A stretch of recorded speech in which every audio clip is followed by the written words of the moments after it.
தமிழ்நாடு முழுவதும் அங்கன்வாடி ஊழியர்கள் திராவிட முன்னேற்ற கழகம் 2021 தேர்தல் வாக்குறுதி கொடுத்து அந்த கோரிக்கையை நிறைவேற்றவில்லை என்று தொடர்ந்து போராடி வருகிறார்கள். இன்றைக்கு தமிழ்நாடு முழுவதும் இன்றைக்கு தொடர் போராட்டம் நடத்தி வருகிறார்கள். அதுல கோயம்புத்தூர்ல தொடர்ந்து போராடிட்டு இருக்காங்க. அது நம்முடைய சட்டமன்ற உறுப்பினர்கள், மாவட்ட செயலாளர் ராமராஜன், அதே போல அருண்குமார் ஜெயராமன், அதே போல பொல்லா ஜெயராமன், தாமோதரன், அதே போல கந்தசாமி உட்பட எல்லாருமே தொடர்ந்து எல்லாமே எங்களது மாவட்ட செயலாளர் சட்டமன்ற உறுப்பினர் வந்து பார்த்துருந்தாங்க. இன்னைக்கு எல்லாருமே வந்து உங்களுக்கு ஆறுதல் சொல்ல வந்தோம்.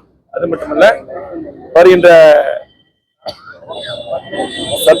சட்டமன்றம் கூட போது அதுல வந்து ஒரு கவன தீர்மானம் புரட்சி தலைவர் எடப்பாடியார் அவருடைய கவனத்துக்கு எடுத்துக்கொண்டு போய் கண்டிப்பா தேர்தலில் நீங்க வாக்குறுதி கொடுத்தீங்க, தேர்தல் அறிக்கையில அது ஏன் நிறைவேற்றவில்லை என்று கண்டிப்பாக அந்த நீங்க சொன்ன வாக்குறுதி நிறைவேற்றவில்லை அந்த கோரிக்கை இவர்கள் சார்பாக வைக்கலாம் என்று அதுக்காக ஆறுதல் கூற வந்தோம்.